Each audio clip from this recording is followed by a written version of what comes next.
Councilman Ferguson, do you mind doing the invocation, please?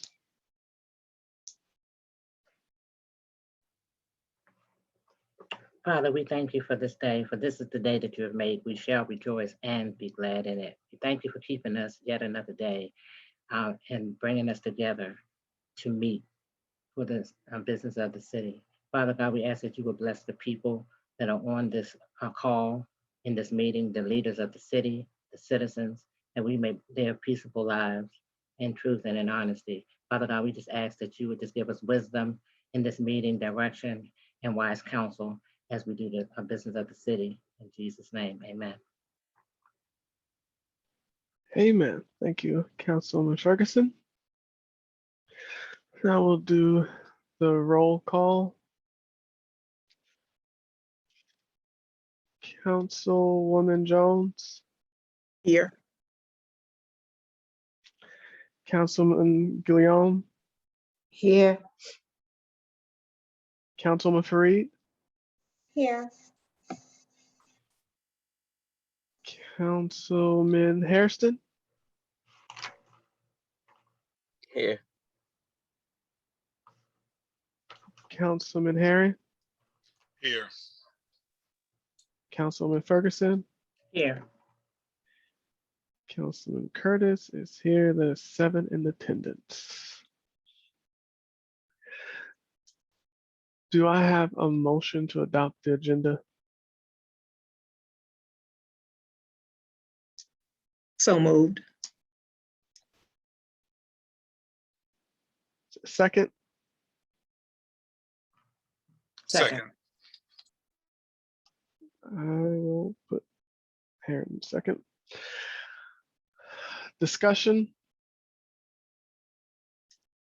I do have 2 items to add to this agenda that got late, but didn't want Ms. Monet to have to adjust the agenda again. It was an item for the elevator.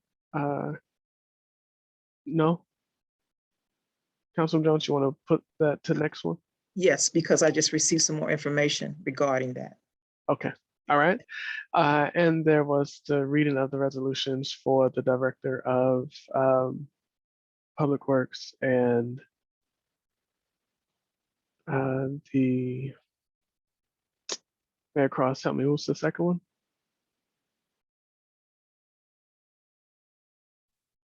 Mr. Hammond, or was it the playground? I'm sorry, not the playground, but the city manager. It was the Youth Advisory Committee. It's the Youth Advisory Committee, Mr. Jeffrey Hammond, and we also have submitted to the council the city manager selection.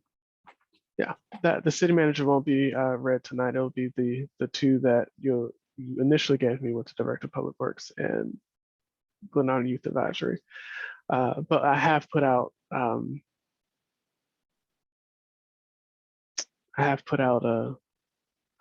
availability to the council for the city manager. Okay, so I'll add those 2. Any other discussions? Councilwoman Guillaume? Council President, Madam Mayor, colleagues and citizens, I'm going to go off. I'm going to have my camera off. I'm not feeling well if you can't hear, but I'm here. I'm going to be present at the meeting, but I'm going to be off camera if that's okay. Just wanted to let you all know that I'm here, but I'm going to have to go off camera because I'm not feeling 100%. Okay, thank you, Councilwoman Guillaume. Hope you feel better soon. Take care of yourself. Any other discussion for the agenda before we vote on it? Okay, then we will vote to adopt the agenda. Councilwoman Jones? Yes. Councilwoman Guillaume? Yes. Councilwoman Fareed? Yes. Councilman Hairston? Yes. Councilman Herring? Yes. Councilman Ferguson? Yes. Councilman Curtis is a yes. The agenda is adopted, and we'll go straight into the topics of discussion. Going green with Pride Day. Councilwoman Fareed. Yes, thank you. Hello, everyone. So on October 30th, the county, Prince George's County, is hosting a Going Green with Pride Day. Some of you may remember we participated in this in the spring. They are doing a fall day. And so we have applied to participate in that event. In addition to the cleanup that we did in the spring, they also have a beautification aspect this year. So one of the things that we're going to need to kind of sit down and figure out, is probably best to discuss this with Public Works, is what trees and shrubs we would like. We are going to be able to obtain some for free. So identifying which ones they are, they provided a list, and where in the city we want those to be planted. We need to take care of. And I would also like another point of contact for the flyer. I have created the flyer, but it just needs that additional contact information. And that is it for Going Green with Pride Day.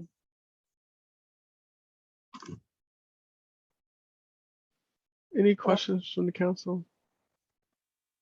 Comments? Yes, Mr. President. Councilman Harry.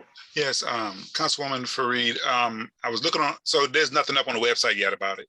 No, because I wanted to, I can bring up the flyer that I've created. I just wanted to make sure that there were more contact people on there than just myself before I put that out.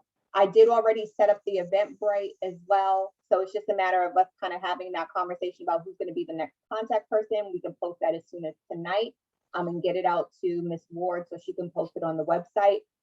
We can decide the bushes and trees that we would like after. Okay, because I'm doing the postcard for the shred day, and I'm actually adding your event on it also. And I'm just saying, see website for more information, because it's limited space. I just wanted to make sure something's going to be up on the website. Okay, great. Okay, Yeah. all right. Councilwoman Thank you. Ferguson. Oh, sorry. Councilwoman Ferguson. Councilwoman Fareed, you can put my name there. Okay, great. Thank you so much. Would you like for me to share it really quickly, the flyer? Sure. Okay. Ms.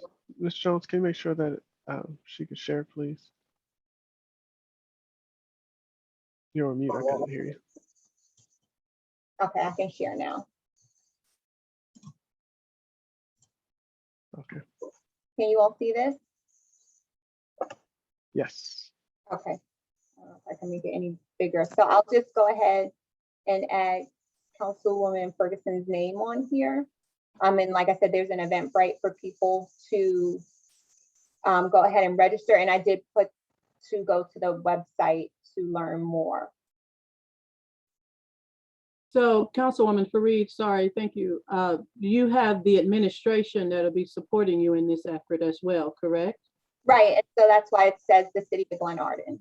Okay, thank you so much for that. And one point for Councilman Herring, your postcard that you've got going out, how far in the future is that postcard documenting dates? Because Harvest Day Rewind is coming up the first Saturday in November. Could that get on your postcard as well, sir?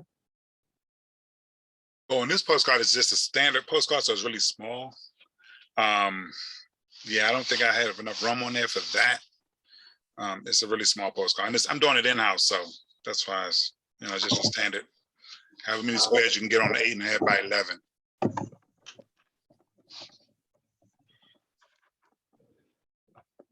Okay. Any more discussion on this topic? Thank you, Councilwoman Fareed. Next topic, procedures for mailings. I believe that's yours as well. Yes, I actually just wanted to discuss what is the procedure for mailings. Is that, yeah, all of it. What, if we want to do a mailing, how do we go about doing that? Where do we get the mailings printed? How do we get access to the office to be able to kind of use the Glennardon stamp or whatever it is? I don't know anything about mail. I'm more of an email social media person. So Councilman Herring, if you could just help us all out understand that. Well, I like with the mailing I did for the expungement fair, you know, the flyer was developed by you know, the state's attorney's office. So what I did was I just simply did, I had the whole list of residents homes, and I just did the mail merge. And I did a mail merge onto the flyer on one side, the address on the other, and just folded it. As for mailing it, I had it mailed through the front desk, bulk mail, because bulk mail is like half the price of regular mail. So instead of being over $1,000, it was only like $330 something. So if you do bulk mail, you got to do it at least 3 weeks in advance before your event, because it takes about 2 weeks for it to get to wherever it get. And if there's lag time, you have that extra week. Okay, so you said you got the list of residents. Where do you get that from? I just developed it from well, I got the voter roll list to get a majority of them. The rest of them I actually went to the state database and got the rest of them from the state database. I can send you that list if you want it. Okay, I mean, I think we should probably all have it. Mm-hmm. Yeah. And I think Tony, the clerk actually has it. Okay, The clerk actually, it should be on her computer because I sent it to her. okay, So she should actually have that list, but I'll send it to you and the council clerk and anybody else that want it, they can have it. Because I think that might be the more updated one, the one I Okay. have now. and I'm sorry, I only mail Christmas cards. That's the only time I send mail, so I don't know. What is bulk mail versus? Bulk mail, it takes longer to get to the location. So it's not as expensive, but it's not, whereas first class is supposed to be guaranteed to get there in 3 days, which we all know it don't. But if you know your event is, if you know the date of your event far enough ahead, you do bulk mail is much cheaper. Okay, and is it a price per piece of mail? Mhm. Per letter. Per letter? How I much? think it's like 30, 34, 36 cents bulk mail. And do you know how we're going to be affected by the changes that they're talking about on the news about the postmaster? I think they're saying first class is going to get more expensive and it's going to be slower. Is that going to impact the bulk mail as well? That probably won't impact bulk mail. That'll probably impact first class. Okay, 34 cents is kind of a lot per piece of. So how much is a typical mailing when you're mailing it out to the entire city? If you do first class mail, you're doing about $1,049. If you do bulk mail, it's like $335, $336. Okay. So I guess my question to the council is that's kind of a lot of money. So how should we be managing this as we have different pieces of information that need to go out? I'm sorry, one more question, Councilman Herring. Are you paying for that out of your pocket? No, I am not. It's a city event. So no, I am not.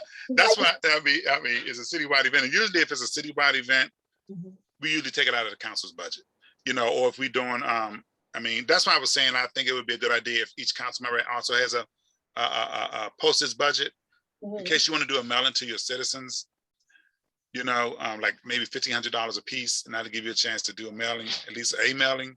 If you want to do it first class and include anything else you need to get done, you want to do flyers or something. So, because I mean, we need to communicate with our citizens, and paying for it out of our pocket is one thing, but you know, like I know you want to do a newsletter, you know, you shouldn't have to come out your pocket with any of that. You should be able to, you know, each council member should be afforded the opportunity to at least communicate with their citizens at least once, you know, once a year at least, if you want to do a newsletter or something. So yeah. But if it's a citywide event, the council, I take that through the council's budget. Okay. Councilman Herring, do you pay for that upfront and get reimbursed, or? No, they run it through the postage machine. There's a postage machine up front. Oh, So okay. they'll put the money on the postage meter and then they'll run it through up there. Okay, thanks. I see several hands. I'm going to Councilwoman Guillaume first. I actually got my questions answered, actually. I was going to, when Councilman Herring gave that approximated price about 300 versus 1,000, I didn't know if it was, you know, by Ward 1 or if it was the entire city. So that question was clarified. And then the second part about was it coming out of our pockets and being reimbursed, you actually just asked that question, Council President. So thank you. I had a brain freeze and didn't put my hand down, so I apologize. No, you're good. Thank you. Councilwoman Jones? The city also has, I'm sure if this, well, I used to work with, and working with the previous council clerk, Mrs. Taylor. She showed me where they have a, for the bulk mail, they have an account, which that's where they send it through. It goes through that account that the city has, that through the treasurer's office, that they have to pay for that. And there's paperwork you have to fill out. You have to take it to the post office and those types of things. So the city does have an account. I'm not sure how much money is in that account. We could get Mr. Dean to look at that account, because usually if an event's coming up and they need to have the mailing sent out, they make sure, like with the Christmas cards, they made sure that it was enough money in the account to actually send those flyers or information out. So they do have that account. Thank you. You're welcome. Mayor Cross, I see your hand up. Hey, thanks, Council President. Just wanted to make the council aware that there is also an alternative. William Maxwell runs WM Graphics. He came referred to us by the U.S. Post Office. If you need a card design, he actually designed the PP&E bag giveaway, the census EDM slides as well.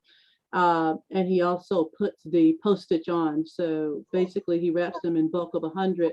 And I believe he delivers out over 2,500 at a time. Total price he gave us roughly around $750 for the whole job. Thank you.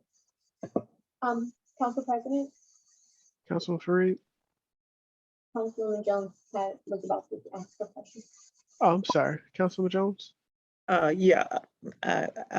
We use William Maxwell a lot in the city last year for different events. He does, for his portion, it is like $750, but we still have to pay the postage. We still have to take it to the post office and pay the postage for that service. Thank you.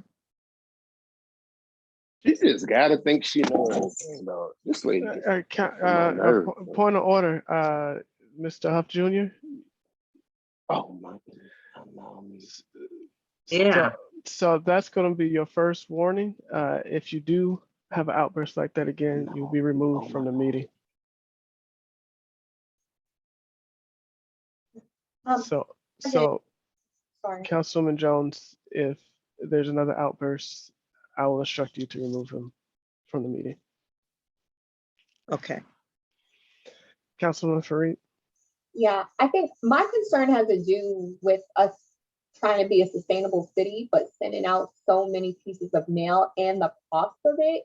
What can we do to reduce the number of mailings we have? Because I know personally, prior to my being on the council, if I receive anything in the mail, it's basically getting tossed. That's not how I get my information, honestly. I mean, the mail lady's always leaving me Post-it notes to clear out my mailbox. I don't check the mail.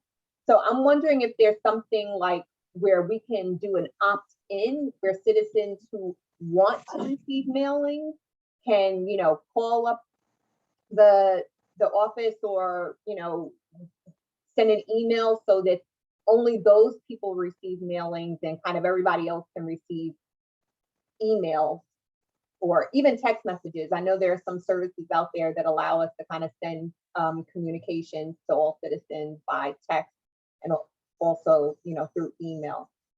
That seems like a more cost-effective option than sending out mailings, even at $335 for each mailing. That can really start to add up.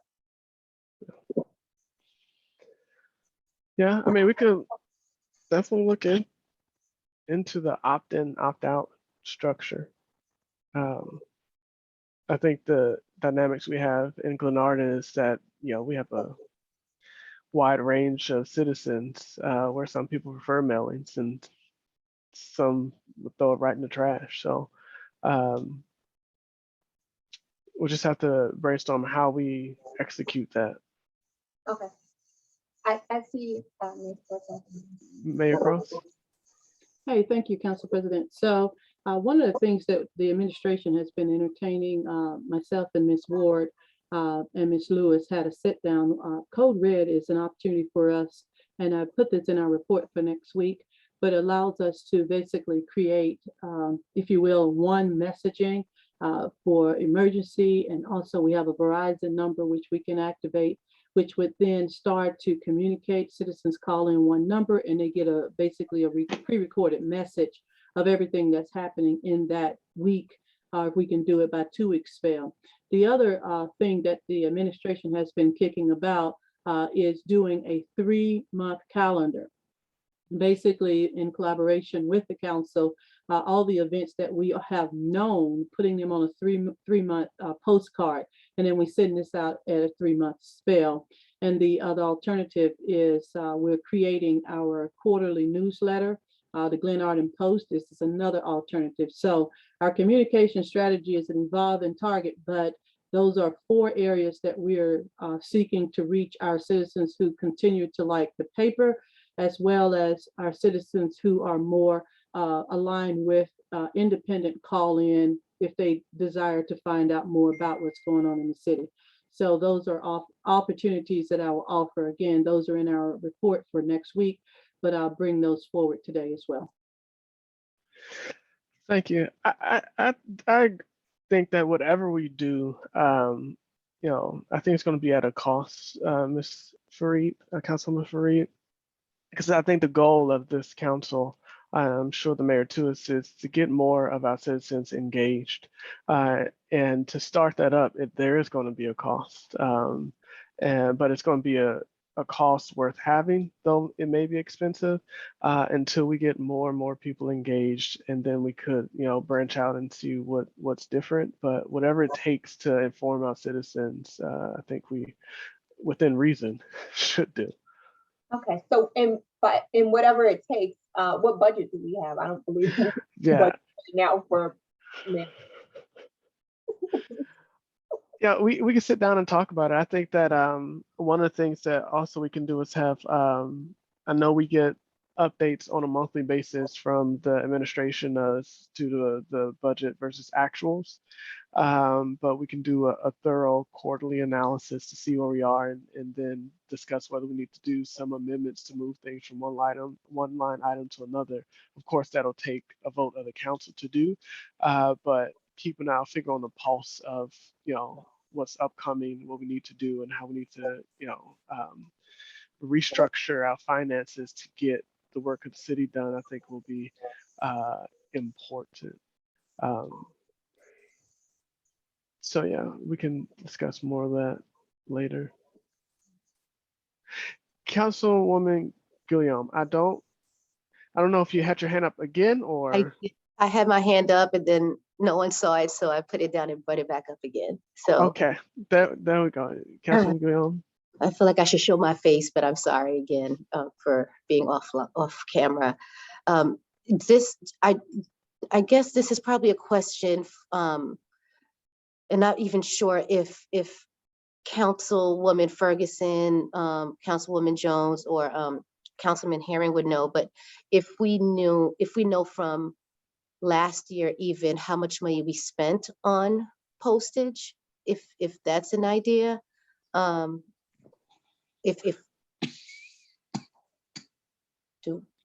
not sure if we have that, and to this if we don't, I do want to echo what Councilman Herring did say, which is we probably do, and I'm sure you all just said the same thing, we probably do want to, when it's budget season, want to explore having a line item for postage, so we can better streamline how that's going to be taken into effect.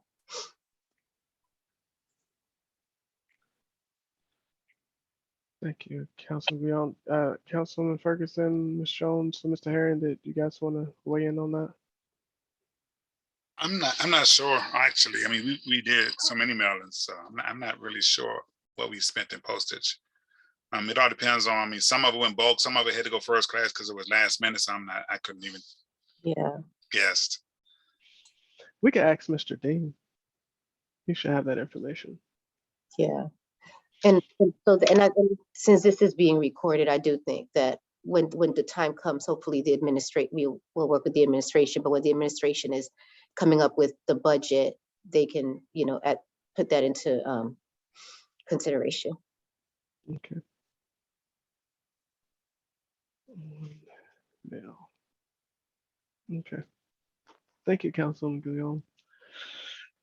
Any other discussion on this topic? Okay. Update on meeting communications, completion of Whitmore Town Center development and city responsibilities. Councilman Fareed.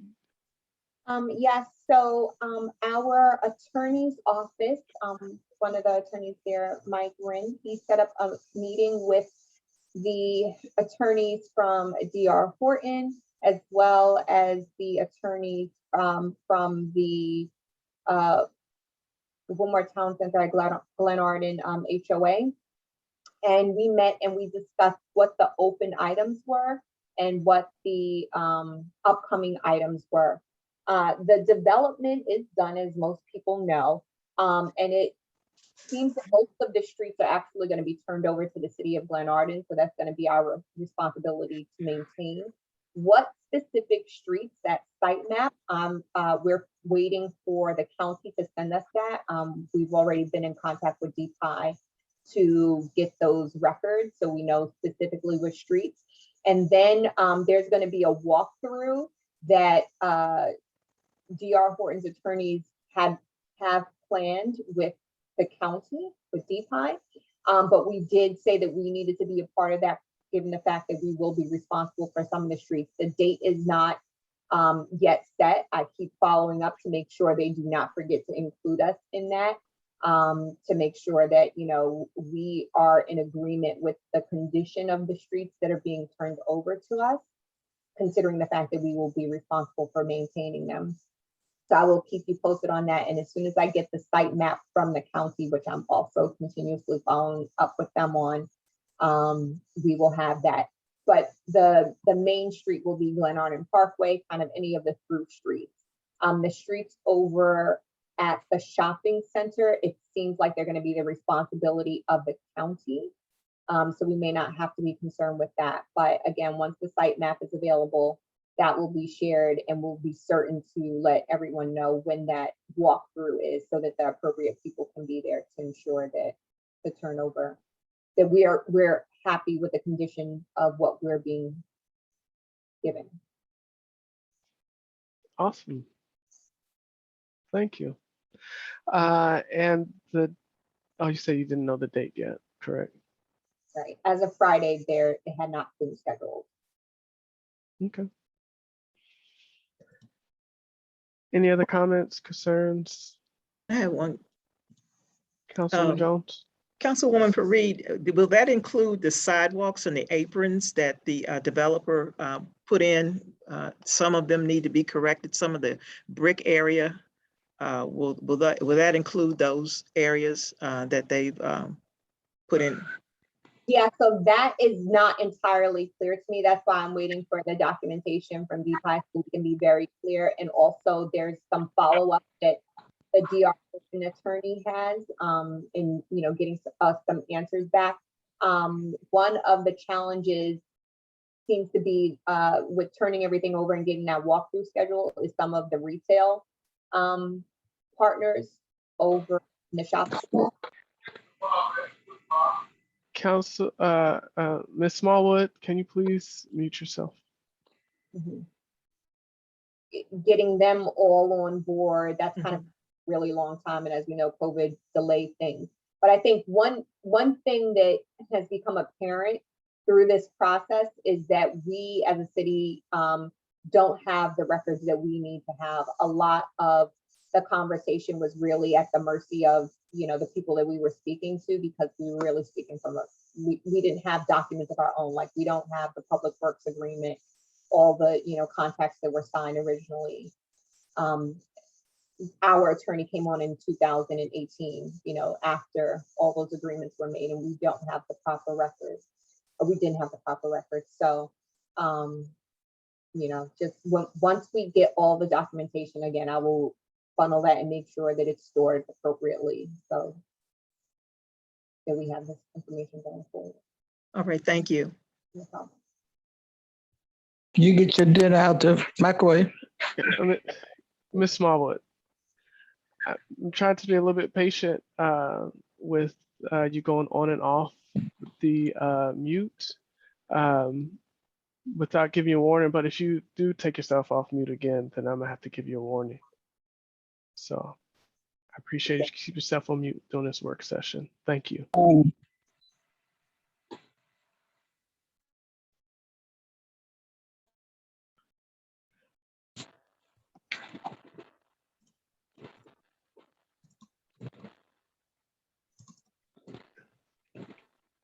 Ms. Smallwood, you're off of mute again.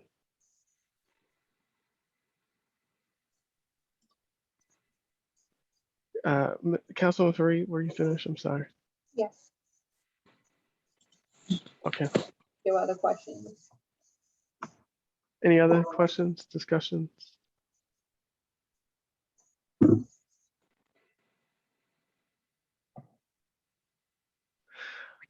Okay. Resolution to install playground equipment at 7th Street Park. Councilman Fareed. I put all your stuff at the top of the agenda, if you can see. And I'm like, well, I need a sip of water. Will you project it, or should I share? You can share. Go ahead. Okay.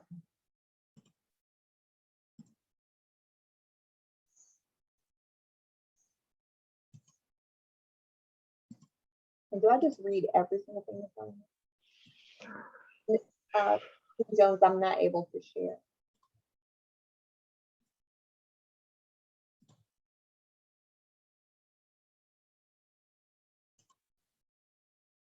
Share screen is not enabled, it's unable, you know. Okay, I'm sorry, that is me. There you go.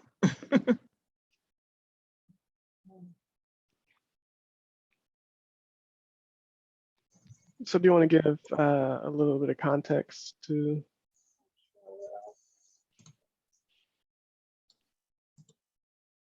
So there is a park in Ward 3, 7th Street Park. Many were not aware that that was an actual park. That is the site where we held the back to school event. And in speaking with constituents throughout Ward 3, there really is a need for places for children to play. Unfortunately, 7th Street Park has become more of a hangout for the type of behavior that we don't want. So one of the things that, you know, I was talking with the residents about was really turning 7th Street back into a true park like it used to be. If you go there, you'll see that, you know, there used to be a basketball court, there used to be a playground area, and all that has really grown over. It's a nice grassy area now, as anyone who participated at the back to school event saw, but we really want to make use of that space. And so this is a resolution to pursue the installation of a playground at 7th Street Park. Okay. So RXX 2022, introduced by Erica Fareed, council member, co-sponsors, I'm going to put Councilwoman Guillaume, and I would also like to ask Councilwoman Ferguson to join me as co-sponsors in this. This is the work session, date of introduction, October 4th, 2021. A resolution to pursue installation of playground equipment at 7th Street Park. Whereas Article 6, Section 602A41 of the City Charter gives the council express power to establish and maintain public parks, gardens, playgrounds, and other recreational facilities and programs to promote the health, welfare, and enjoyment of the inhabitants of the city. And whereas 7th Street Park is lacking proper equipment to promote the health, welfare, and enjoyment of the inhabitants of the city. And whereas it will be necessary to create a design plan for the park to ensure the space is well utilized and resources are spent appropriately. And whereas it will be necessary to secure funding for the design plan and equipment, as these expenses are not included in the fiscal year 22 budget. Now, therefore, be it resolved by the Mayor and City Council of the City of Glennardon, Maryland, sitting in regular session this 12th day of October 2021 as follows. 1, the city manager will commence applying for a grant to cover the cost of creating a design plan and purchasing equipment. 2, upon approval of a grant, the city manager will identify a site designer pursuant to Article 8, Section 825. And 3, the city manager will provide a status of the grant application process and site designer selection in the monthly city manager's report. This resolution shall take effect immediately following approval by the council.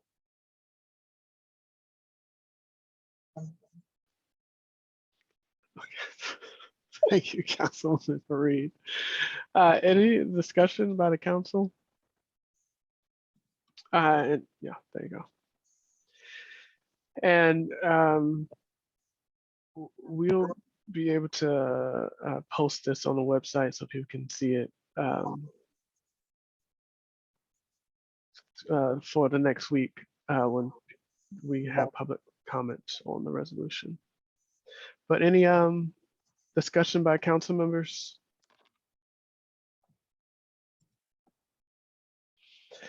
Councilwoman Fareed, have you spoken with the people in the immediate area as to just the history and their desire to bring it back, or was it just different?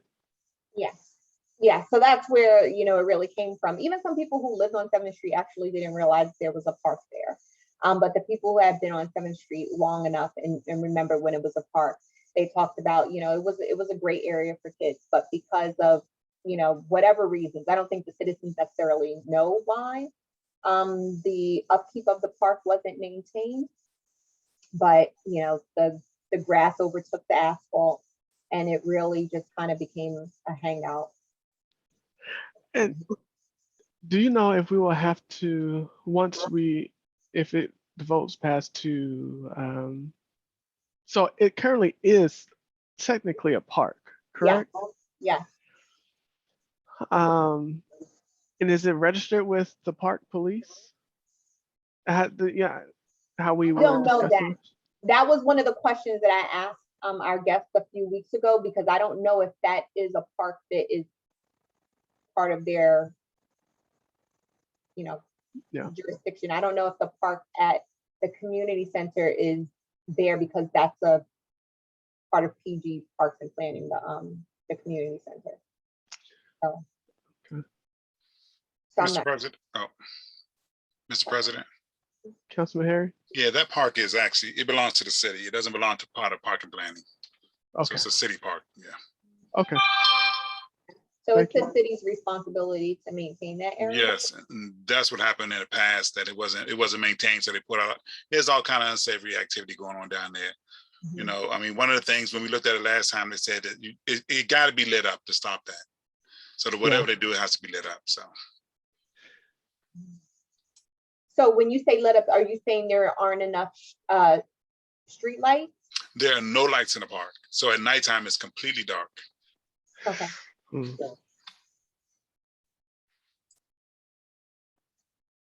Okay. Mayor Cross, I see your hand.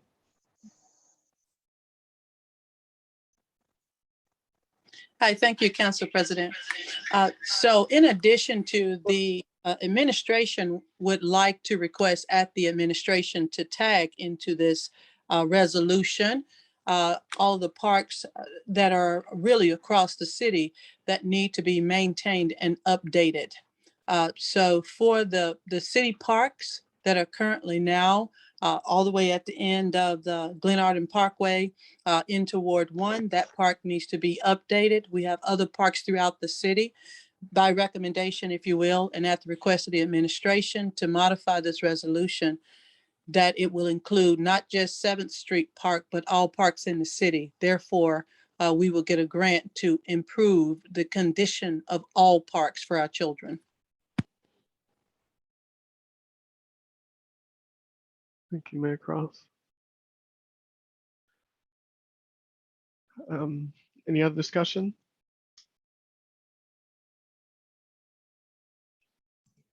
So I do think it's a good idea for us to look at all the parks in the city. I'm not sure what the best way is to go about doing that.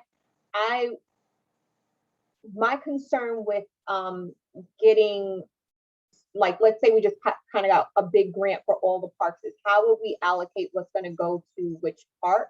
How do we make sure that each park is getting what it needs? So I don't know if it's better to take each park on its own and what it needs, and handle them as separate projects or not. Mr. President, Councilman Harry?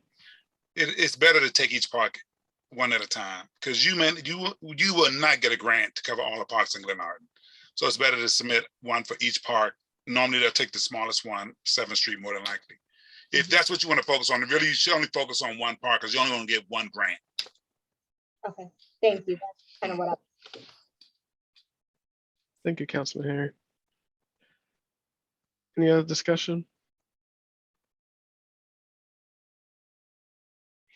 The only other point would be in the grant seeking process, combining that with what Mr. Herring was talking about, because that any place that's not lit up that has playground equipment is invites unsavory characters, especially like I said, if it's not lit up. So how will we be adjusting it to?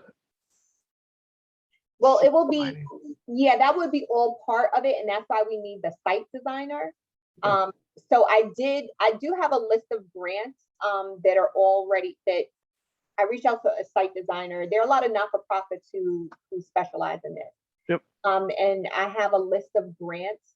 So there's the Maryland State, I forgot what it's called, the park grant that we can start with, but that application process doesn't even open up until June of next year. There are a number of other grants that there's another of other grants that have different application timelines.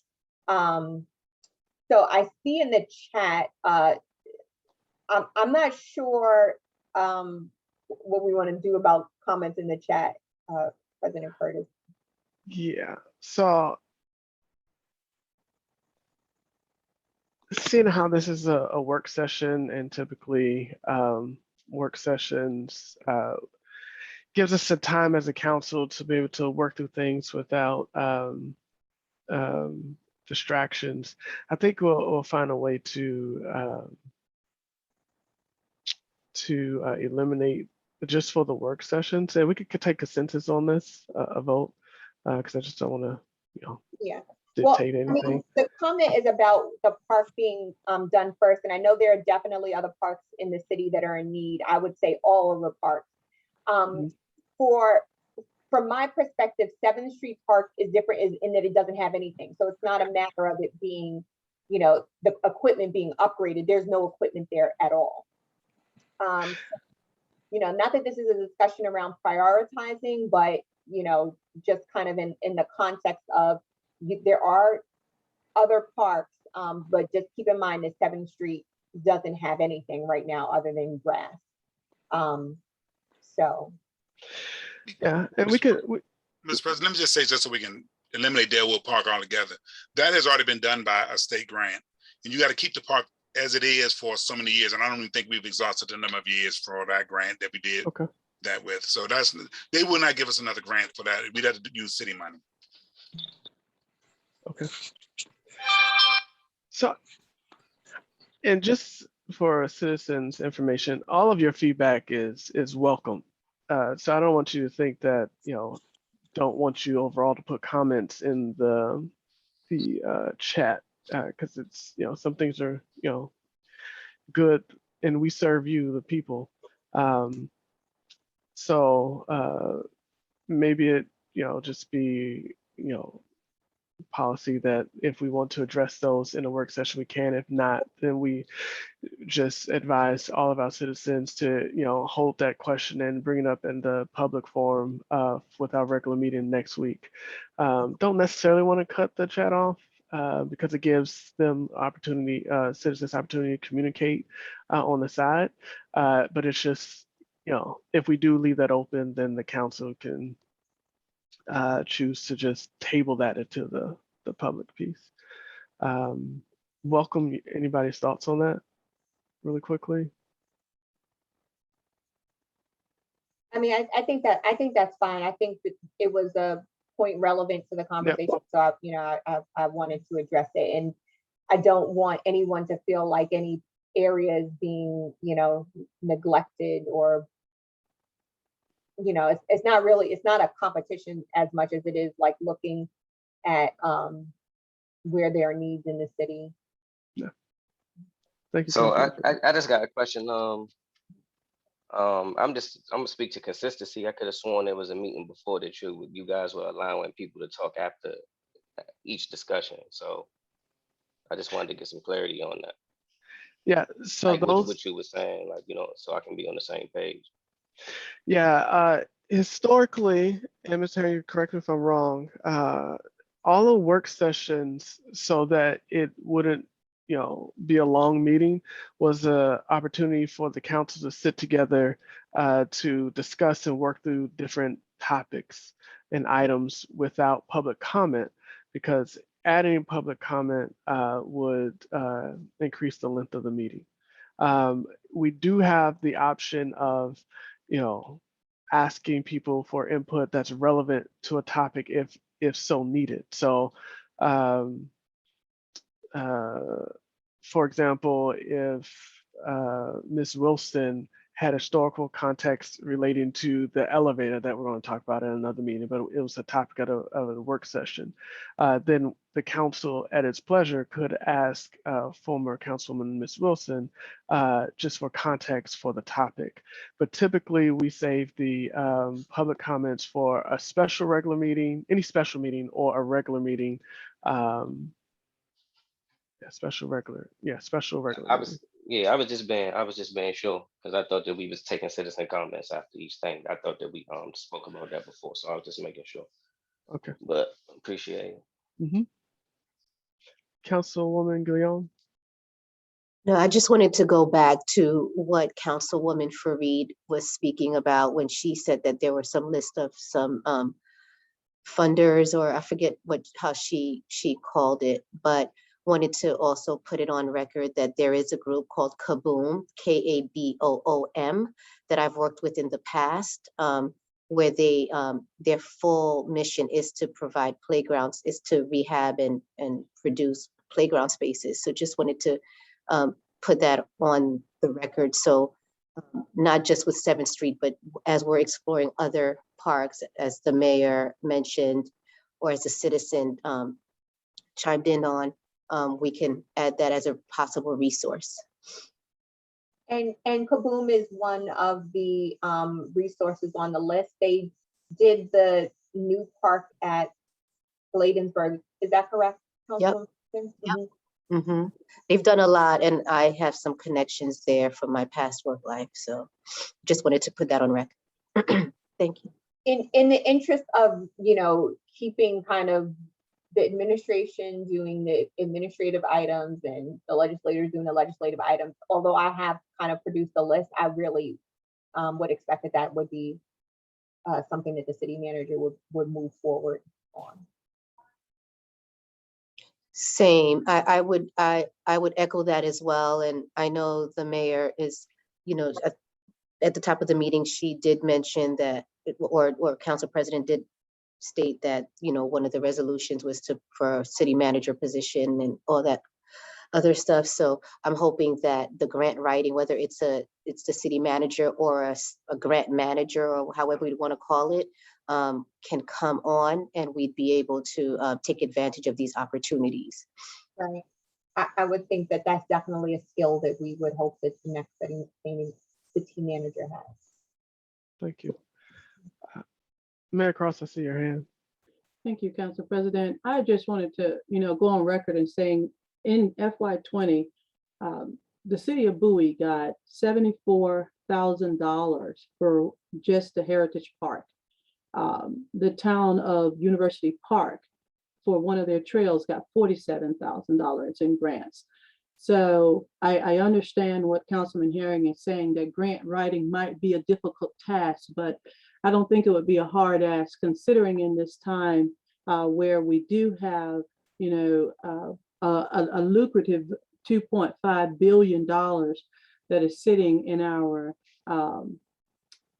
comptroller's office because of the stimulus packages and such, and they're looking for opportunities to utilize that money. At least that's what was briefed to us on last week.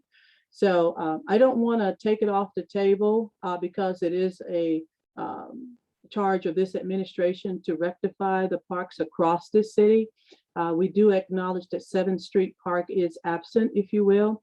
And I also want to bring of equipment. I also want to bring to note that most parks are closed at dusk. So at which case then the lighting, is that really a concern for particularly 7th Street, which is in a cul-de-sac? Thank you. Thank you, Mayor Cross. Mr. President, let me clear something up. I didn't say grant writing was the issue. What I said was getting a grant for a number of parks is the issue. Most of the time, the state will give you one grant for one project because the need is so great throughout the state. So that's what I was saying. To get more than one grant for multiple parks is almost impossible. So they usually focus on one park. If you have an open space project, that's what they'll focus on. You submit that. So that's what I'm saying. I'm not saying the grant writer. Yeah, you can get some great grant writers. There's no problem. We had a great grant writer with Mr. DeBise when he was here. And he got us a grant for the MLK Park. I'm just saying that when you have multiple projects, you cut yourself short, because they'll look at the amount you're asking for and they'll either tell you to whittle it down or pick something else or not give it to you at all. So.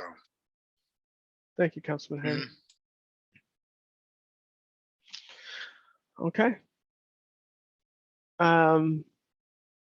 And thank you, Mr. Huff Jr., for your comment. And like I said, all citizens don't want to disregard your comments just at the work session.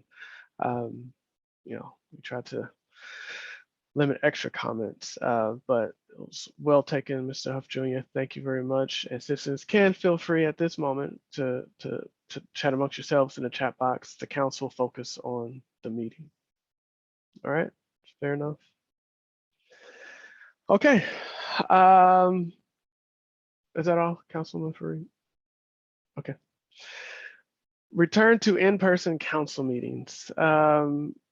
So this is something that I've wanted to do since I started, but I know you have to be patient and strategic.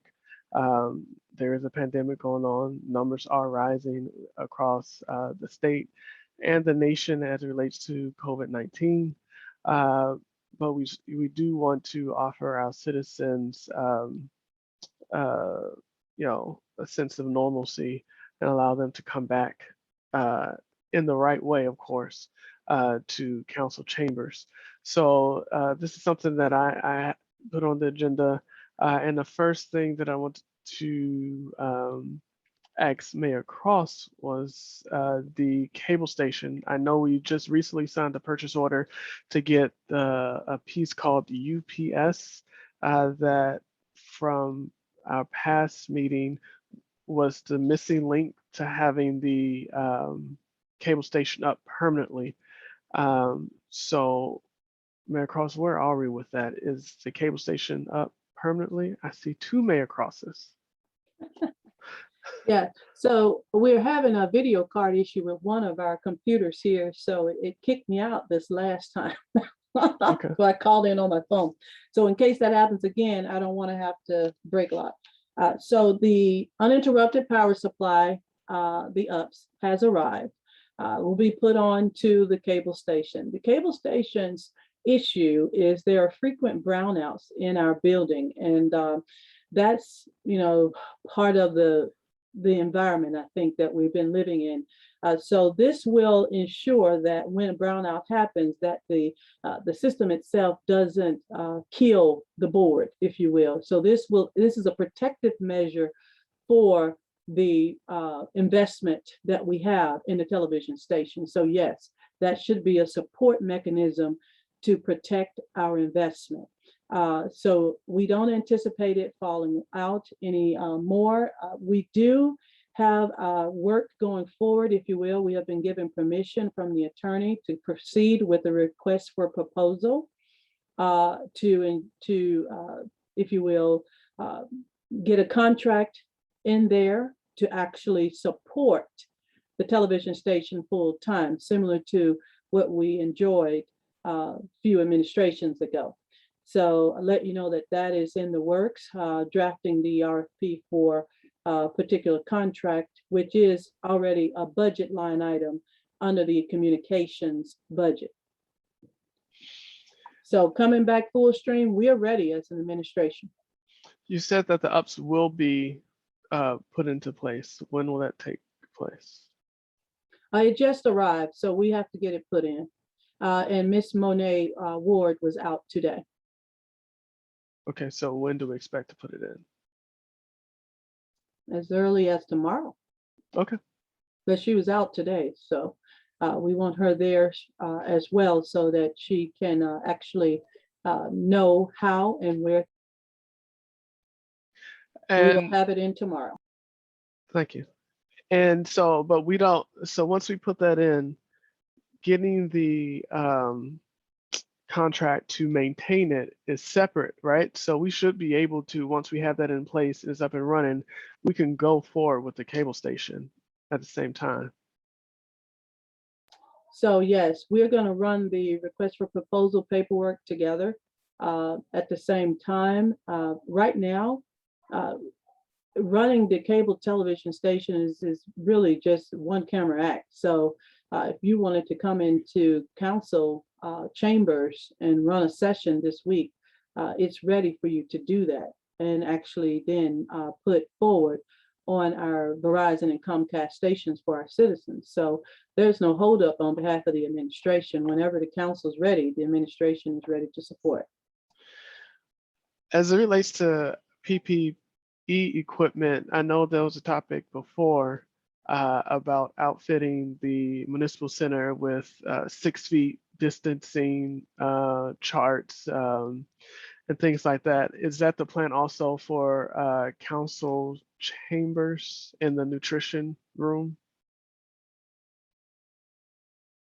Mayor Cross? I'm sorry, say the PPE. Yeah, so we discussed before having the proper PPE equipment. You know, a part of that is the social distancing chart, not charts, but maps, you know, 6 feet apart, outfitting the whole municipal center with things, because I know you said that we did have the temperature checks and some other plexiglass on the municipal side. What is the plan for the nutrition center? Because I believe the way I've seen the council chambers, that when our citizens come to those meetings, they'll basically be sitting in the nutritional center, correct? That's correct. And we also will have the chairs there in front of the council. So we have the supplies that are ordered for the 6 feet distances. And we do have the, you know, the signs that say maintain a safe distance from your buddy there. We have the floor tape that will be there. We will have the chairs spaced appropriately 6 feet apart. We have maintained our instituted requirement for face masks when inside of the facilities. So everyone is required to be in face masks when you come into the facility. In the nutritional center, there are tables there. The tables are spaced adequately apart. We could remove certain chairs. We can limit, if you will, the personnel who are available to come into session to no more than 25, and at which case we are safe in that. So that's something, Council President, we can do a walkthrough And you can let me know what your numbers are as far as internal, safe feeling internal inside of the council chambers there. But honestly, if we go to 25, no more than 25, then we're definitely within the 6 feet, and we're also maintaining the proper social distances. And does anybody know if we have any more of the PPE, like the hand sanitizer and the Oh, gloves? yes. Left? Oh, we have a lot of that left. We have 2 storage rooms full of that. Okay. So we'll definitely have those gloves and hand sanitizer, as well as face masks, boxes of them. Okay. So the only other thing is, Ms. Lewis, and Mayor Cross, could you also, oh, Ms. Lewis, can you connect with the administration? I know that in the finance office, there's plexiglass, I think, where Ms. Young sits. Ms. Lewis, could you look, collaborate with the administration to see where they got that plexiglass from? And the hopes is that we can have plexiglass for council members as they sit at the sit in chambers as part of PP&E. But yeah, I'll open it up for discussion with get the thoughts of other council members on this as well. Because I do want to take consensus from the council on going back to in-person meetings. Let me speak on that, if you will, Council President. So the plexiglass is a Home Depot purchase.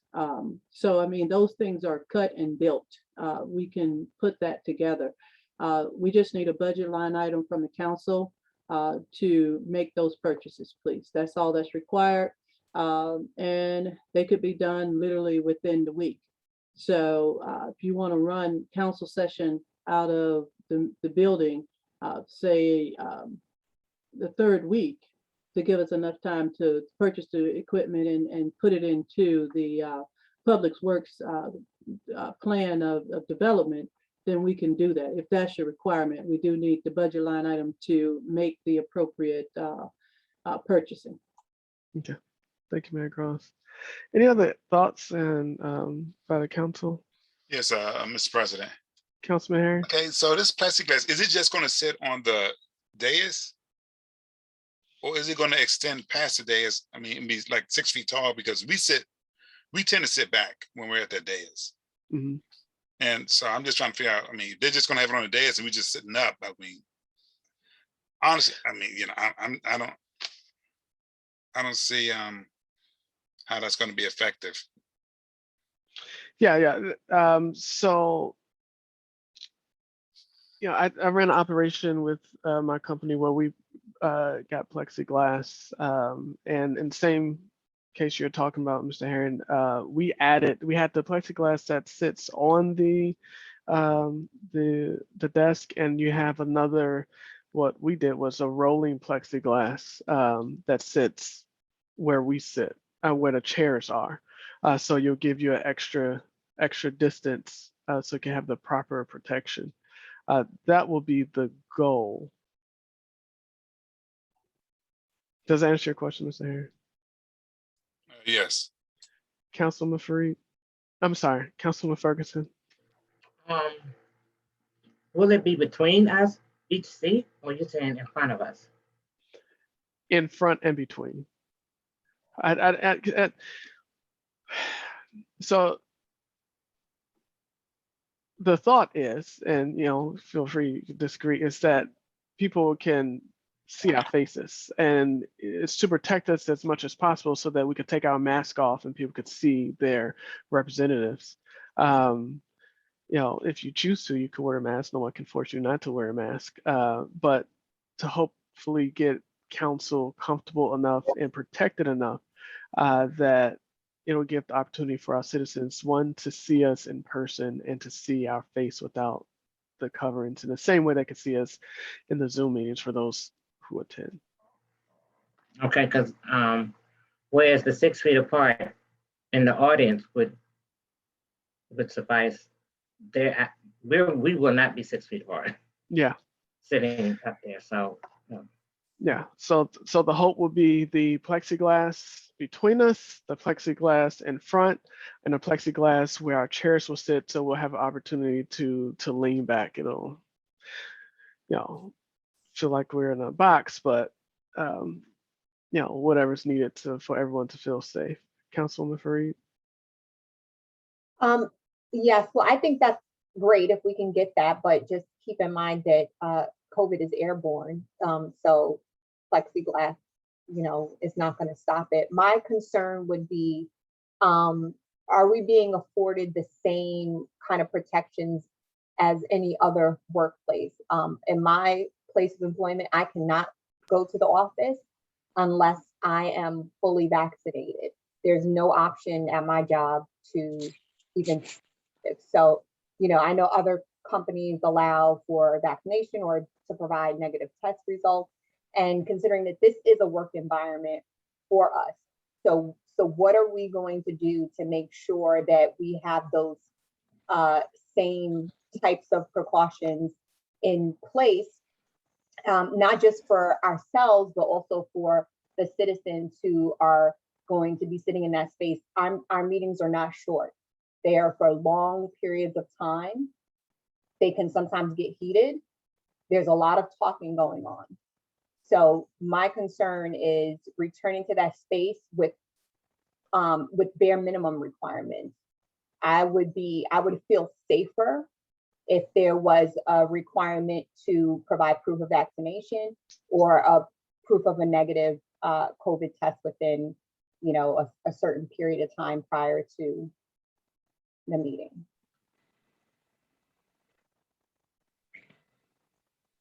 Okay.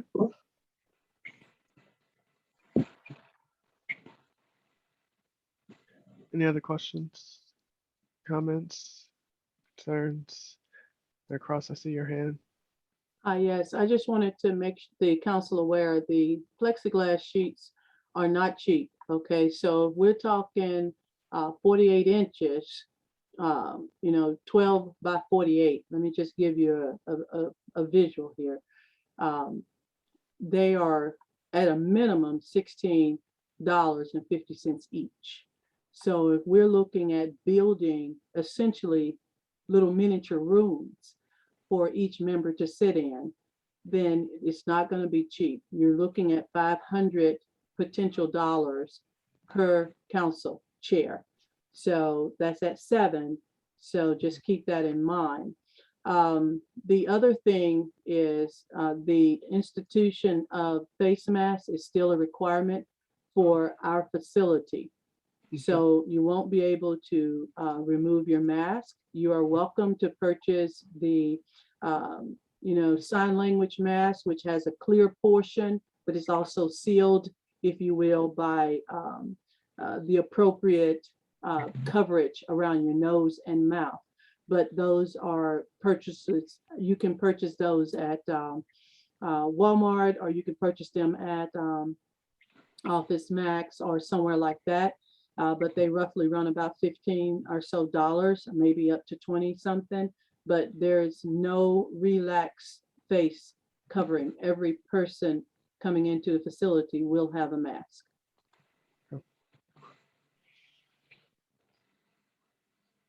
Any other comments, concerns? I was gonna say that possibly if we, as a compromise, maybe we can do some meetings in person and then some via Zoom to meet in the middle. Okay. If we got a vote, we can probably do it in person. And if it's something that's just regular work session, then we can just do it on via Zoom. Okay. Any other comments, questions? So Councilwoman Fareed, I hear what you're saying. I do think that life and health is, top priority. One of the things I want to do is make our way to yes under the right circumstances. So I know that I've received numerous calls, been stopped at the gas station, grocery store, everywhere, asking when are we going to return to in-person meetings. So I want to be able to, exhaust our options if possible. And if we can't get there, we can't get there, but making sure we're making an effort to get there so we can, satisfy our citizens' needs. So would it be better if, and this will have to be a consensus as well, if there, to your point, you can't enter the building unless you're fully vaccinated. I could take consensus on whether the council wants to reveal if everyone's on the council is vaccinated. Would that satisfy? 1 second, because I'm not asking for that. Okay. I'm saying that or a negative test. So I'm not saying that it's one or the other. I was saying my company, there's no option for testing. Okay. But I think everybody knows who I work for. So obviously there's no bending on that. But I think that, having that flexibility so that whether a person is vaccinated or not, we're more so focused whether or not they are currently, and keeping in mind, vaccinated people can be carriers as well. So, for me, there's flexibility even with that, right? Like, it's not saying a negative COVID test for everybody, right? Like my daughter's school, we can't go like to volunteer or anything unless we have negative test. Doesn't matter if we're vaccinated. But so I'm trying to be flexible as well in kind of what I'm offering, as to feel comfortable. Okay. All right. Well, I'll take a poll of the council. Ms. Jones, I don't know if you're about to say something or no. Okay. I'll take a poll of the council on consensus of the council whether we should come back. My thoughts were to start in November, provided that we could get the right guidance down.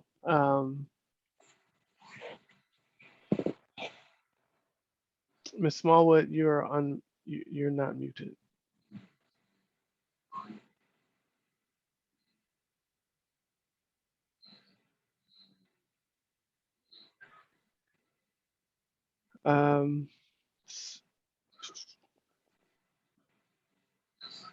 Okay, so I'll take a consensus.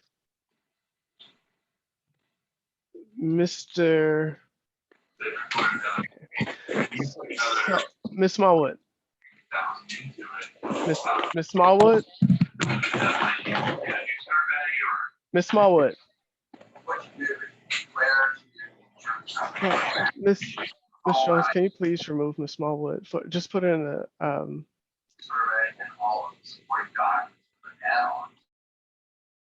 thank you.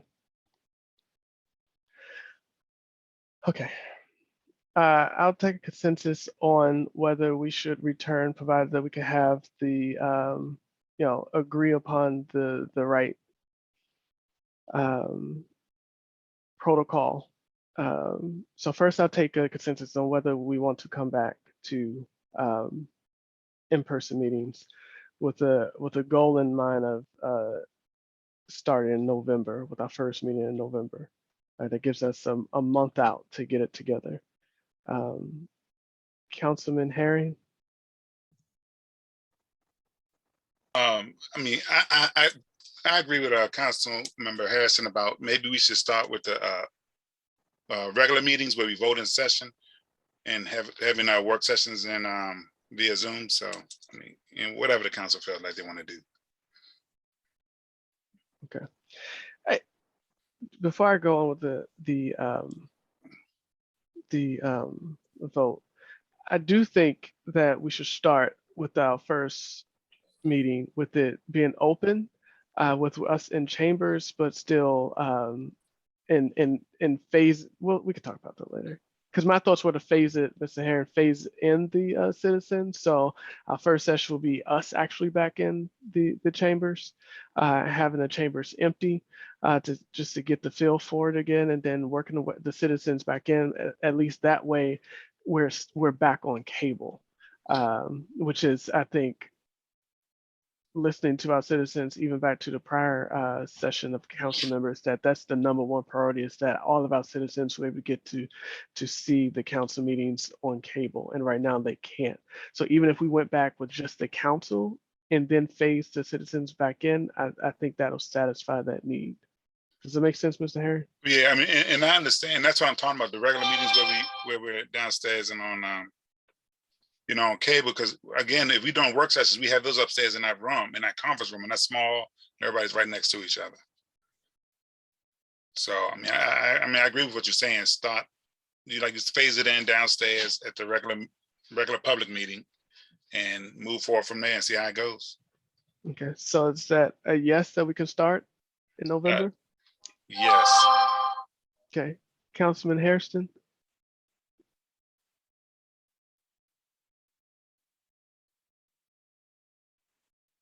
I'm sorry, I was trying to press the unmute button. So right now, what am I saying? Am I saying yes to starting with it just being us downstairs? Because I heard a few different things. I just want to be sure on what I'm saying yes to. Yeah. Because I also agree with Councilwoman Fareed as well. Mm-hmm. So I just want to be sure what I'm answering to. Am I answering to yes, it's just the council right now, or? Correct. Just want to be clear. Starting in November, it'll just be the council to give Yes. the ability for us to be back on cable station. Give us a month to outfit the chambers, and then phase our way back into it. So just the council to start off with our work session in the first week of November. Yes. Okay. Councilwoman Guillaume. Thank you, Council President. I tend to still be one of the paranoid ones. So for now, I'll just say no, just to not prolong any conversation on my end. Okay. Councilwoman Fareed. Yeah, I think I'm also a little confused because I think the requirements that I asked for would apply whether it was just the council or we had the public there. So I don't want to say no because I'm not opposed to coming back in person, but I don't want to say yes and just have the council come back and we still not have those kind of protections in place.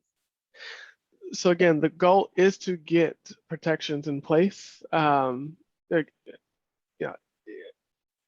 One, we would have to wear a mask. So that's one. Two, if it pleases the council, then we could have the rule in place that you have to be vaccinated or provide a negative test. I'm just trying to get work our way to yes for our citizens. Because I think that it's an easy ask for either you to have a negative test or be vaccinated, should you choose to. That's everybody's personal decision. But we can put that in place if we so choose as a council. So the choice is ours. So it's not like we're prevented from doing this. It's just, are we going to do it? Are we going to put the proper things in place? So even if we don't have, what Mayor Cross is saying, if it costs us $10,000 to outfit the council chambers with plexiglass, and we don't want to, spend that money on that, well, then the second piece would be to, the mitigating control would be to provide the negative test or proof of vaccination if the council chose to do that. Yeah, I guess I'm just saying that I don't think the question is, do we want to come back to meetings in person? I think we all do. I think the question is, how do we come back to those meetings? So if the question that I'm answering is, am I open to coming back to meetings in person? Then my answer is yes, as long as there are precautions in place. And what precautions are you talking about? Proof of vaccination or a negative COVID test. Yeah, and that's what I said. Okay. All right. It's recorded. That's what I'm saying. Thank you, Councilwoman Fareed. I appreciate that. Councilwoman Jones.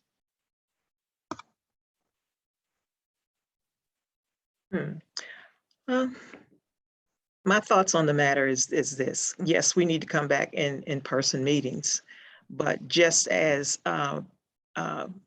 persons thought that other institutions like churches were going to be able to open up. I'll take, for instance, First Baptist Church of Glennardon. They thought they were going to be able to open up September 26th. But after looking at the data that was to Pastor Jenkins, he decided that they would continue to keep the church closed until the data looked better again. Now, I'm thinking that we were not going to see what the COVID trend is going to really be until the winter sets in.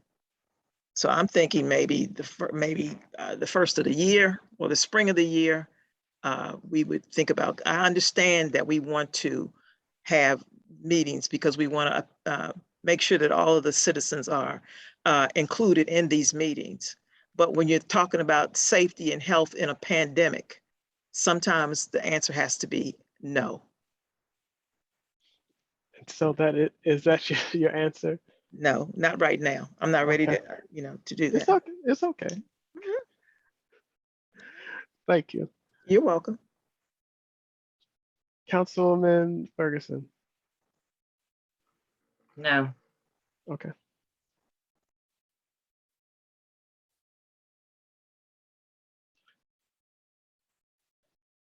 So I'm a yes, but I don't think that. I'm sorry. Got one of them wrong. So I'm a yes, and again, we have the option of watching the trends that are happening, and adjusting how we phase back in as well. So this isn't a hard, we're going to go in November 1st, because if the numbers change between now and then obviously, we wouldn't do it. But it's getting us prepared to go back in the right mindset. Councilwoman Fareed. Because I wonder if there's an option. I mean, if there are some people who are comfortable going in, right? Like, because I don't know, maybe the restrictions are too restrictive. Maybe we don't have enough money. Maybe asking for proof of vaccination or negative COVID testing is just not possible. Is there an option for those who feel comfortable to go in person, and those who don't feel comfortable can continue virtually? It could be, but for example, so when citizens who came to Mayor Cross's sworn-in event saw all of the council in sitting, we weren't sitting even 3 feet apart. Some of us had double masks, but we were willing to go to that swearing-in ceremony. It was, maybe 200 people in there. And there wasn't a lot of social distancing there, but we all took the proper precautions. I wore 2 masks, and I saw other people with 2 masks. But those are some of the concerns that I'm hearing, that, if we were able to do that and we do other things, we go in the grocery store, we do all these things. We're not always going to be there's no way that we could be 100% sure that we're not going to get it, that we're not going to transmit it, but we can do the best we can do to protect ourselves and our families and our citizens. But how can we go to a swearing-in ceremony, sit that close to each other, but then deny our citizens the right to see us in chambers to get this work of the city done? Mm-hmm. And I think that's a valid point, Yeah, but also, sorry, mid-August is not the same as October now. And I mean, when we were all sworn in, we were all in there with no mask on, right? Like, that was in June. This is a different time. And we're also about to go into cold and flu season. And, I can't speak for everyone on a council, but me personally, I have a different set of circumstances to look at now. My child is in school, my child is in school and she's not vaccinated. So it's not just my health that I have to be concerned about. I have to be concerned about the potential spread to even her classmates if I were to get infected. So there's a lot to be considered in, making the choice to go back. I think that looking at the metrics is one piece of it, but that's not all the pieces of it. And if we're trying to be flexible, then everybody needs to be flexible. Mhm. So to not belabor this point, I will do some more research. I I don't think flu would stop us because flu season is every season, and we had council meetings even in flu seasons in the past. I agree that we should definitely be concerned about COVID-19. So we had 4 yeses and 3 nos, and so between now and then we can work on what is the best fit for the council. If it works, good. If it doesn't, we'll remain virtual. So I don't want to take up too much more of this time on this topic, but Mr. President, just one other thing. So will we still be broadcasting it from the chambers via Zoom, or correct. we hoping the cable will be up? So I like the option of having everything, the in-person, Okay. cable, and Zoom to reach everybody. However you want to join in. All available options. Great. We want to have for our citizens. All right. Thank you. Okay. Thank you, and I appreciate everybody's vote, whether it was yes or no. Everybody's health is of great concern for me, council chambers, because you're my teammates, and citizens, because you're the people who we serve. So thank you. ARPA funds update. I'll try to make this quick. So we have the money, the first set of money for the ARPA funds. I did ask at a prior meeting that we pool talk to our constituents in our individual, if you represent a ward or at large, to get feedback from our community. Does everyone have a listing of their feedback from that? Erica, I'm sorry, Ms. Reed, I know you do. If you could send that, if you could share that with the entire council, that'll be great. Does anybody else have anything? Because I just don't want it all coming from Ward 3. Mr. President, I have some. I've read the ARPA guidelines and everything. There's a few things in there that I think we could do. But I think everybody need to be clear on exactly what it can be used for, because under certain situations you can use it for this, other situations you can use it for that. And so I think we really need to know, every council member need to know exactly what it can be used for, or ideas of what that it can be used for. I mean, I have a number of ideas, and they're very expensive ideas over in Ward 1. So if you can email the list that you've gathered to the council, that'll be great, because we can pool it all together, and we can line it up with the guidance that the state has provided. Okay, because I think at some point we really need to sit down as a group and go over all of this stuff, because I mean, it's a lot involved, and we need to ensure that no one's being slighted. And if maybe somebody don't get a full understanding of what they can cover, we can just throw ideas out there about something in their water or something like that. Absolutely. All right. Okay. Thanks. I also have a listing too as well. Thank you, Councilman Hairston. If you could share that with the council, that'd be great, because I will be sending out a poll. I thought I sent it out, but I guess it's in draft form for a Saturday work session, actually. So more to come on that. And so we have a few ideas. There was a couple ideas, but we have to make sure we have the resources as a government to handle some of the things. I was looking at talking about fairness, Councilman Harrison, across the city. We have about $429,000 in delinquent water bills in the city of Glennardon. That's across the entire city, not specific to any particular ward. And we can use the ARPA funds for that.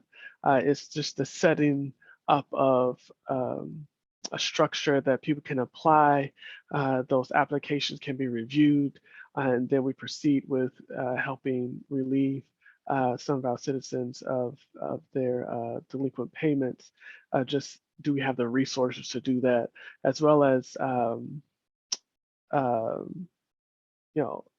grants for our small businesses in the city. We can use the funds for small businesses in the city that's been affected by COVID-19, just building that up. But again, some of the examples that I've seen has the application process is lengthy, and you have to provide your 990. And do we have the structure to do that?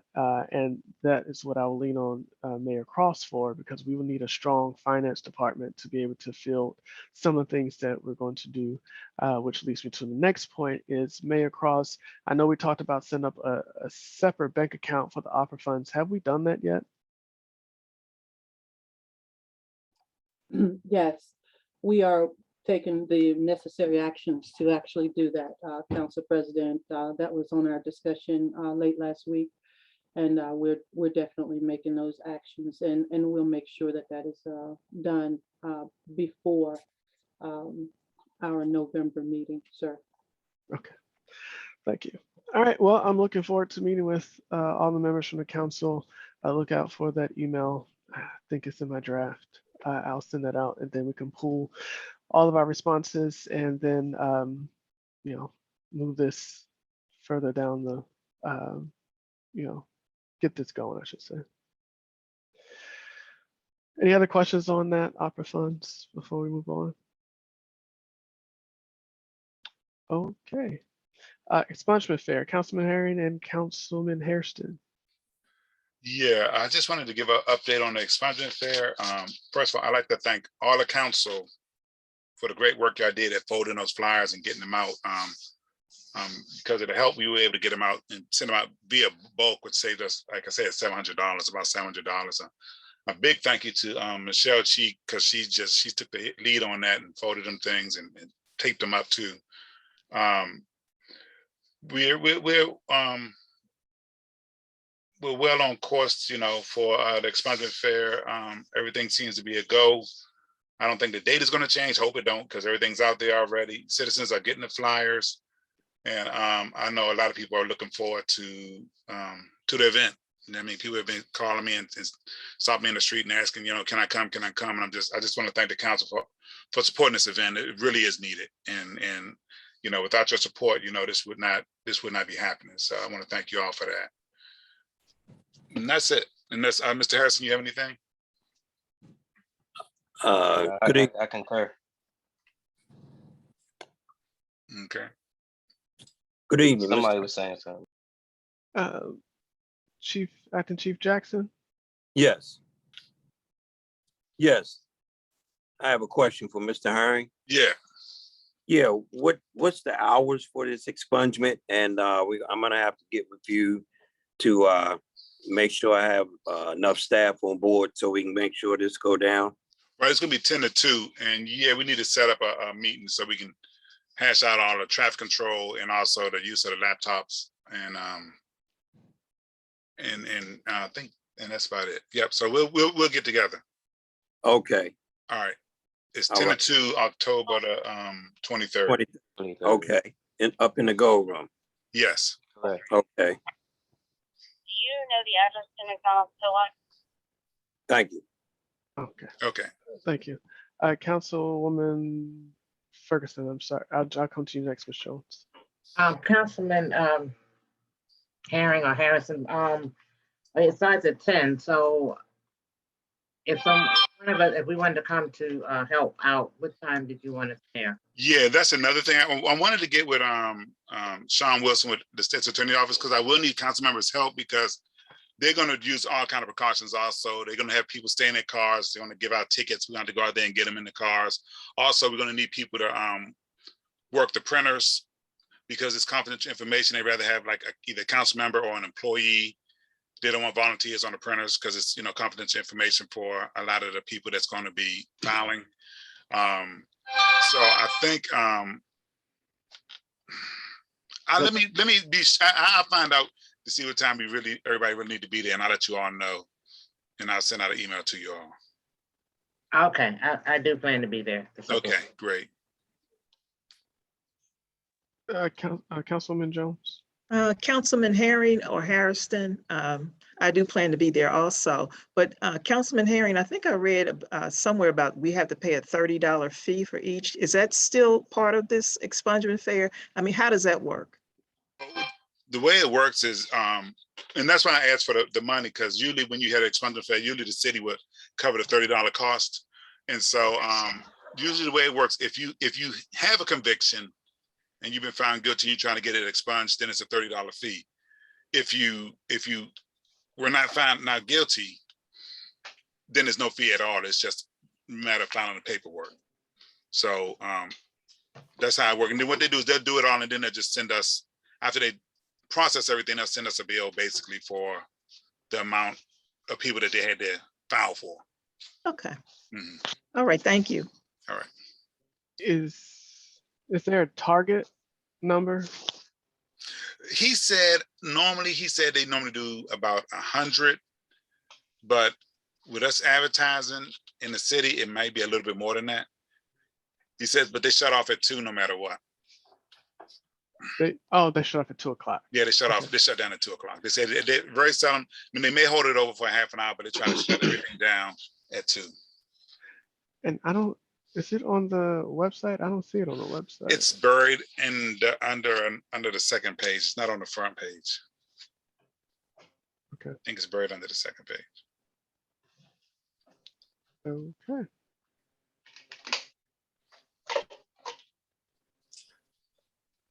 Councilman Harrison, did you have anything else to add?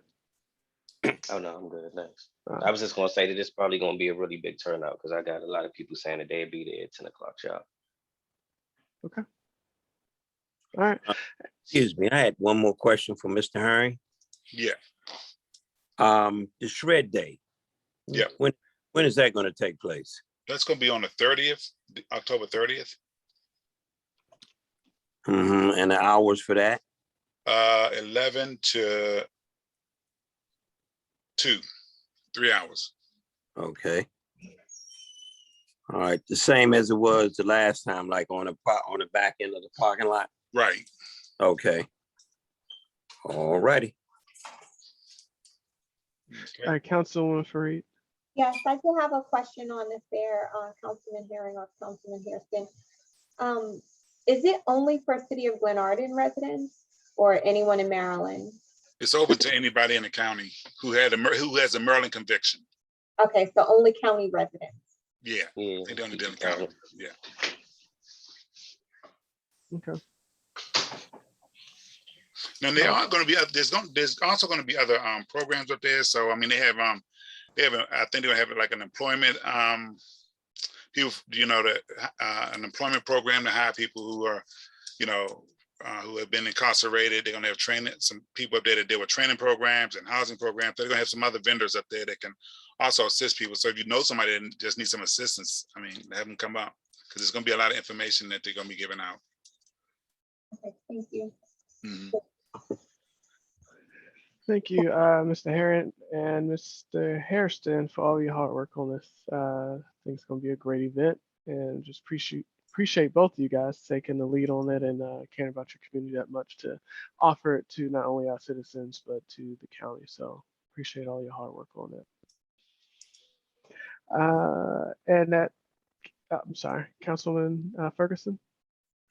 Councilman Herring, on Shred Day, is it just the Shred Day or they having donations also? Yeah.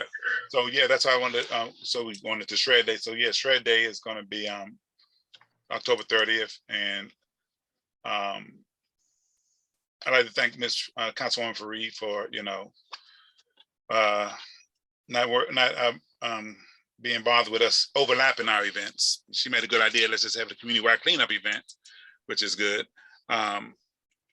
And there's going to be donation day.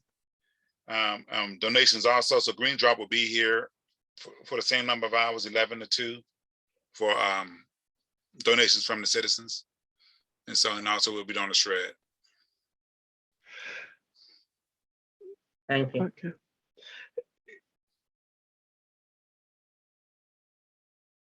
Is there any way to better advertise this on our website. I still can't find it. It's on there somewhere. I think it's, I mean, you gotta go in there. Yeah, but there lies the problem. If Yeah. people have to search Search. for an event that's coming up relatively quickly, you know, Mayor Cross, is there any way to put this, you know, upcoming events like this, have it, you know, at the top of the page? Yes, that there people is. can- And in fact, this event was riding our page and we were told to pull it off. But I'm not aware that we were ever given the rights to put it back on. So it may not even be on, in fact. But we'll make sure that it's taken care of in the morning and put at the top. It's on there because I actually saw it today to drill down. Actually, I sent the email to Monet and Michelle asking them to put it back up last week, and they actually did. They did put it up with the new date on it, so it's on here somewhere. I know it's on here somewhere because I saw it, Okay. but it's just buried. Well, we'll try to get it unburied so it could be a very successful event. Okay. Any other questions, concerns, discussion on this?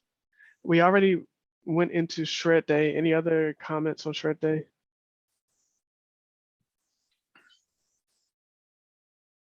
Okay. All right. Moving on to the reading of last agenda item, a reading of the two resolutions. Again, so we will read these resolutions. One is for the Glennardon Youth Advisory, and the other was for the Director of Public Works. Afterwards, I'll take a consensus of the council whether you will want to meet with either one of these individuals in a closed session, but we'll just have the reading first. Mr. President, before you move on, are you going to allow Ms. Smallwood back in? She said she walked away from her computer and okay, I'm sorry. And yeah. Yeah, Miss Jones, could you please let her back in? Thank you, Councilman Harry.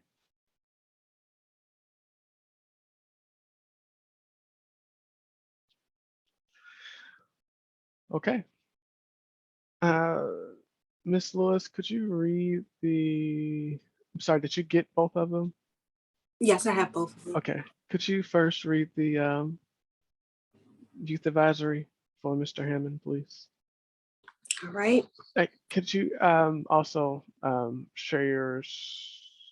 I'll share your screen. Hold on one second.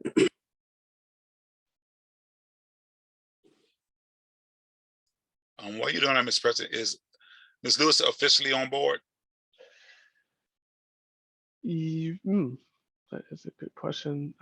She should be officially on board, as I believe we had enough signatures on the resolution already. Well, you do know you don't have to wait for the signatures. Once your vote is done, everything's in effect. The signatures are just a formality. Yeah, just want to be thorough. All right. Okay. But yes, she's So she is from officially on board. She started today. Welcome, Miss Lewis, as our council clerk. Welcome aboard. Thank you. She has already been on it with all of my with all of the emails that we received for tasks, getting everything in order. So really appreciate that, Miss Lewis. Congratulations and welcome, Miss Lewis. Thank you, Ms. Gillian. All right, let me share my screen so that our citizens can follow along with you.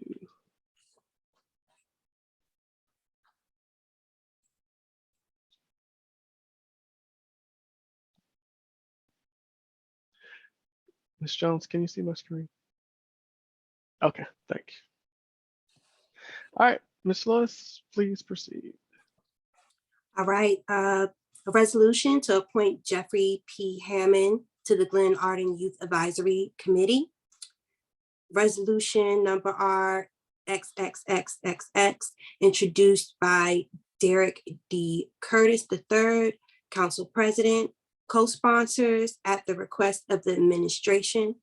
Session, regular session, public hearing, date of introduction, September the 7th, 2021. A resolution to appoint Jeffrey P. Hammond to the Glennardon Youth Committee. Whereas by resolution R-22-2010, November 9th, 2009, the council established the Glennardon Youth Advisory Committee, which composed of 5 members appointed by the mayor and approved by the city council.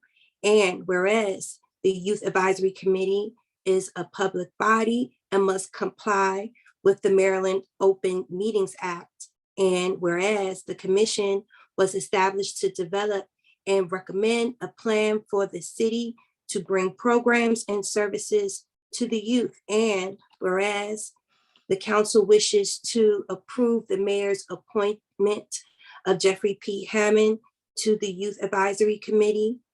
Now, therefore, be it resolved by the mayor and the city council of the city of Glennardon, Maryland, sitting in regular session this 13th day of September 2021 as follows. Number 1, the term of office shall be 2 years, September 13th, 2021 to September 12th, 2023. 2, Jeffrey P. Hammond be and he is hereby approved as an appointment to the Youth Advisory Committee. 3, the resolution shall take effect immediately following approval by the council and favorable background check administered by the city of Glennardon. And just for the council's information, so the this was sent in September, which is why the dates are off, but those will be changed to reflect the proper dates. So, all right, and the resolution for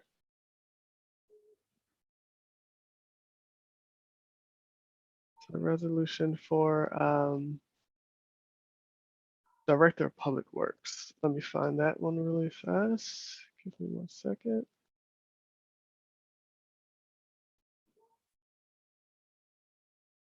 There we go.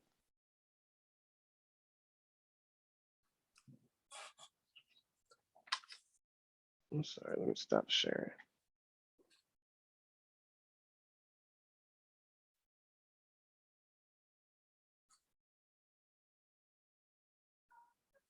For some reason, it does not want to load.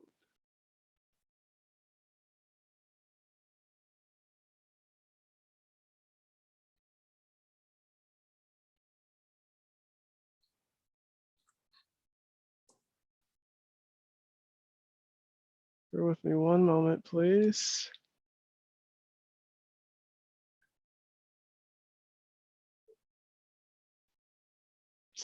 It won't open.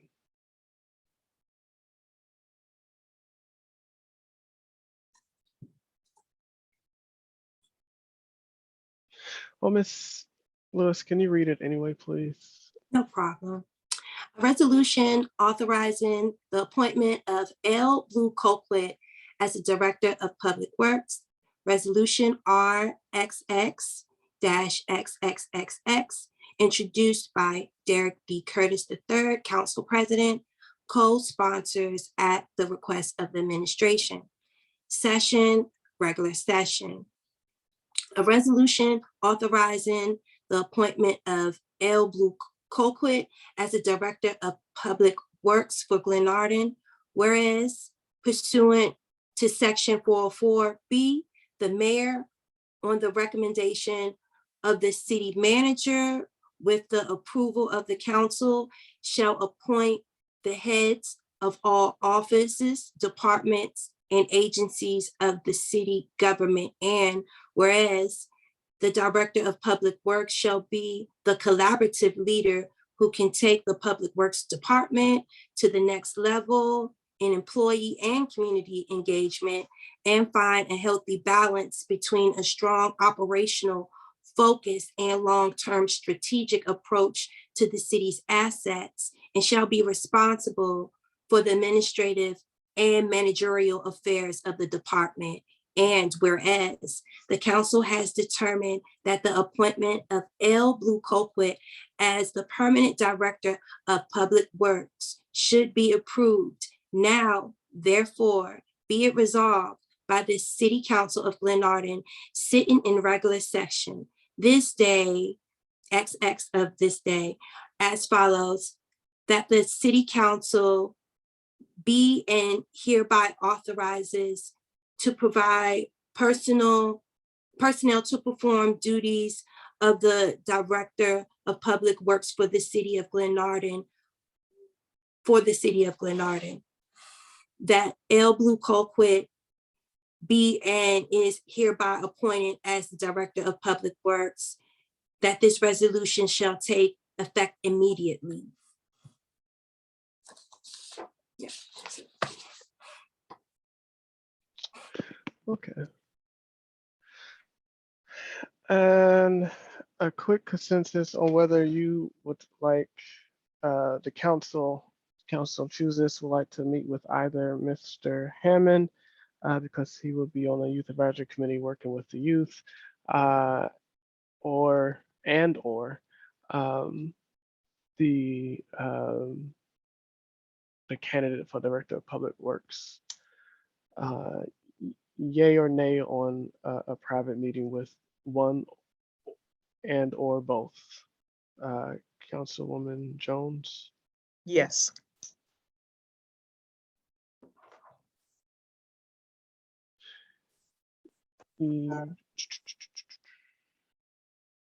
Yes to both.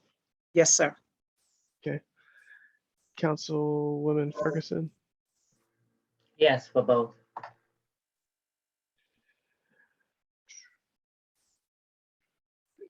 Councilwoman Fareed. Yes, for both. Councilwoman Guillaume. Yes, for both. Councilman Hairston. Yes for both. Councilman Harry. Yes for both. And I am going to say yes as well. So 7 yeses. I will send out invite or get the council's availability and work with Mayor Cross to set up a meeting with both. I think we could do it in one closed session, just have one sign on and then sign off and then have a set time for the other one. So we don't have to set up two closed meetings for two candidates. Just to give you, I'll send you guys an email as it relates to the city manager. Okay, all right, so those were two introductions for the resolution. I'll set up a meeting sometime between now and then. No, sorry, then wasn't defined. Between now and next Monday. See if we can meet in a closed session between then, which will give us,